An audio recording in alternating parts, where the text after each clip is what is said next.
Hey guys, this is Brian from Snow Walker Bushcraft, and today I'm back to basics. We're going to have a basic knife discussion. It's not going to be a lengthy discussion. I don't think it really has to be, but what it is some of the things that I look for in a knife that I think are going to be applicable to somebody who's just going out for their first time buying a knife that they want to use for woodcrafting or bushcrafting or, just being out in the woods. So don't go away.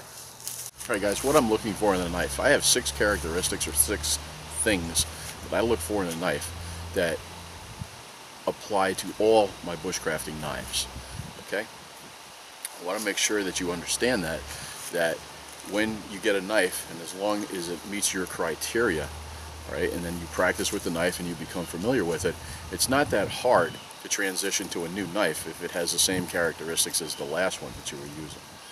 All right, so let's talk about the first characteristic that I look for in a knife. I'm looking for a knife that essentially has a full tang. All right, I want to discourage the use of a folding knife for any type of bushcrafting for the very simple fact that they have a tendency they can collapse while you're using them, and if it collapses on your fingers, then you're in a very bad spot. Now, I know there are knives that are out there that have line locks in them. There's different types of locks, but sooner or later that lock can fail. It's just another piece of the equation that, just like a chain's only as strong as its, weakest link. So I try to go with a full tang. I do have Mora knives. They're not exactly a full tang. Most of them are rat tails, all right, but they do at least offer more rigidity than a folding knife. The knife should be of a good high carbon steel. And the reason for this is that if I have a flint and steel kit and I actually lose my steel, then what I can do is I can take my chert or my flint and I can strike the back of the knife, creating a spark much like the steel would in a flint and steel kit. All right, the blade should be non-coated as well. A lot of times people are putting coatings on their blades because they don't want them to get stained. But if you take proper care of your knife, this should not be a problem. Okay, keeping it oiled, and maintaining your knife, it's just maintaining a tool which maintains the resource and then doesn't let it go into decay. The spine of the knife should be at a 90-degree angle, and very simply the reason we want this is that when we go to use it with a ferro rod, we can use the back of the knife or the spine to strike off the sparks that we need to affect a fire, instead of using the blade and damaging that resource as well. Alright, let's talk about grinds. There's lots of different grinds that are out there. There's a flat ground, there's a hollow ground, there's Scandivex, there's convex, there's Scandinavian grinds. Lots of different grinds out there. I tend to stay with a Scandinavian grind or a flat grind. And that reason being that in case I have to baton, which is a good skill, all right, to help split smaller wood, they tend not to get bound up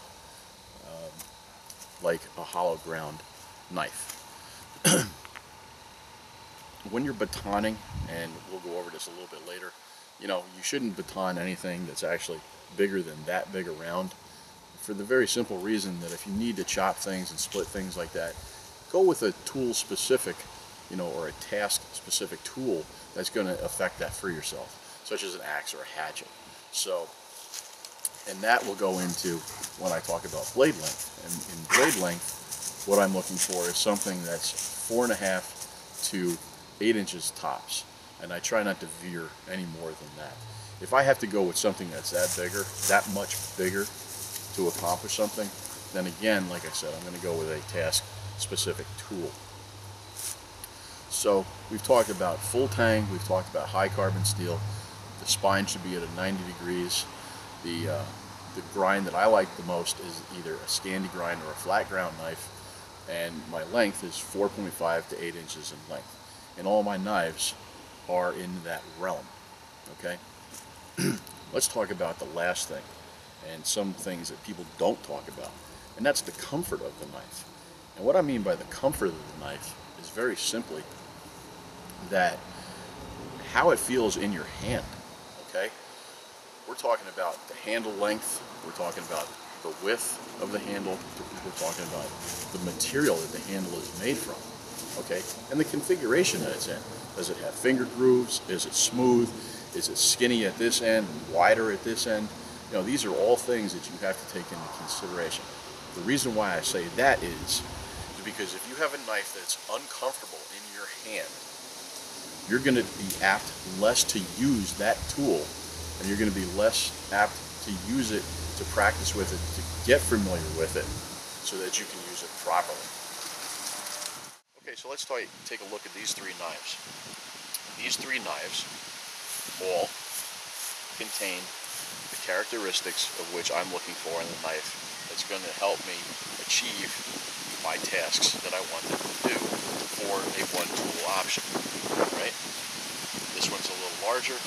These two are pretty much the same size, but again, they all fall in and they all have the same characteristics of what I look for in a knife. All right, so that's the knife discussion.